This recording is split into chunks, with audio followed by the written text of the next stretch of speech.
lelaki yang namanya Julaibib. Julaibib adalah seorang sahabat Nabi berketurunan yang tidak dikenali.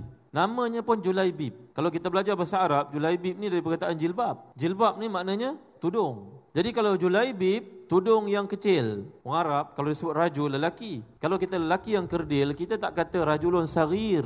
Itu bahasa Arab maknanya tak berapa perfect. Kita kena katakan rujailun, lelaki yang kerdil. Faham? Kalau buku ni besar, kita panggil kitab. Tapi kalau buku kecil, kita tak kata kitabun saghir. Itu bahasa Arab. Oh, baru belajar bahasa Arab maknanya. Orang Arab yang perfect dia akan sebut kutaib, kutaib.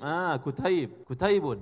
Jadi Julaibib adalah merujuk kepada tudung yang kecil. Satu nama yang dibayangi dengan penghinaan. Kerana Julaibib adalah seorang lelaki yang tidak dikenali keturunan asalnya. Orang Arab ni ada bangsa, ada nama kabilah, Tamimi, Qaisi, Sa'di dan sebagainya. Tapi nampaknya Julaibib tidak ada nisbah kepada kabilah tertentu yang akan protect kepentingannya. Miskin, kulitnya hitam, gemuk, tidurnya di masjid, beralaskan bantal tangannya sendiri. Dia tiba-tiba mencintai seorang budak perempuan keturunan bangsawan yang sangat jelita. Tengok tuan-tuan, tak padan langsung. Kalau Melayu panggil mengada-ngada. Tuan-tuan, Nabi bergurau dengan tanya kepadanya, Julaibib, ada tak calon? Julaibib kata, Nabi siapalah nak kat saya. Nabi tanya lagi, keesokan hari, Julaibib, ada calon tak? Nabi, siapa nak terima saya? Tanya lagi hari ketiga, Julaibib, ada tak orang minat yang kau minat? Aku pinangkan, Nabi malunya saya. Tanya je Julaibib, aku akan pinangkan. Julaibib tanpa melengah lagi mendengar yang akan meminangkan Nabi sendiri, lantas diberitahu Nabi, saya cinta pada budak perempuan sekian. Masya Allah. Nabi SAW pergilah ke rumah tersebut dan ternyata daripada kalangan bangsawan. Ayah maknya terkemuka. Ada pangkatlah dalam kaum mereka. Nabi pergi, wahai sahabatku, aku pinang anak gadismu yang sekian. Masya Allah, gembiranya dia, seronok. Disangkanya dia akan bermenantu ke Rasulullah SAW. Tiba-tiba Nabi pun melihat keseronokannya, Nabi beritahu, sebenarnya bukan untuk aku. Untuk siapa wahai Nabi? Untuk Julaibib.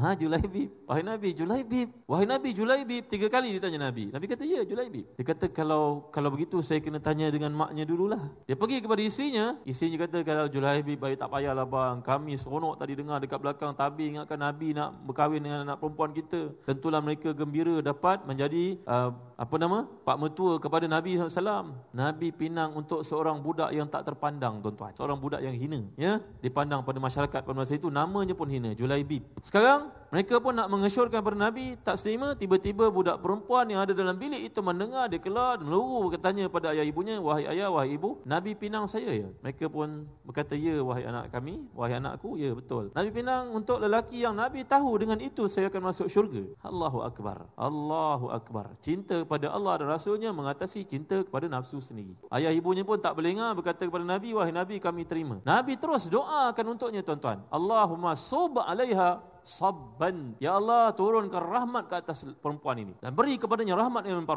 Tuan-tuan, peristiwa ini disebut antara lain oleh Al-Imam Al-Kandahawi dalam Hayatus Sahabah. Ya, mereka pun berkahwin penuh dengan rahmat Allah untuk mereka sehinggalah Julaibib mati dalam perang Uhud dan mereka tidak memiliki anak dan dikahwini oleh seorang sahabat yang lain, wanita gadis yang jelita ini, ya, janda yang jelita ini. Cinta mereka mesti berasas kepada Quran, kepada hadis, kepada suruhan Allah, kepada suruhan Nabi Muhammad sallallahu alaihi wasallam. Apa yang Allah suka, insya-Allah ada kebaikan. Apa yang Nabi suka, insya-Allah ada kebaikan. Apa yang kau suka, belum tentu ada kebaikan. Wa asa an tuhibbu syai'an wa huwa syarrul lakum. Wa asa an takrahu syai'an wa huwa khairul lakum. Ada benda kita suka, Allah tak suka, jangan buat. Ada benda kita benci, tapi Allah suka, padanya ada rahmat. Buat, ayo buat.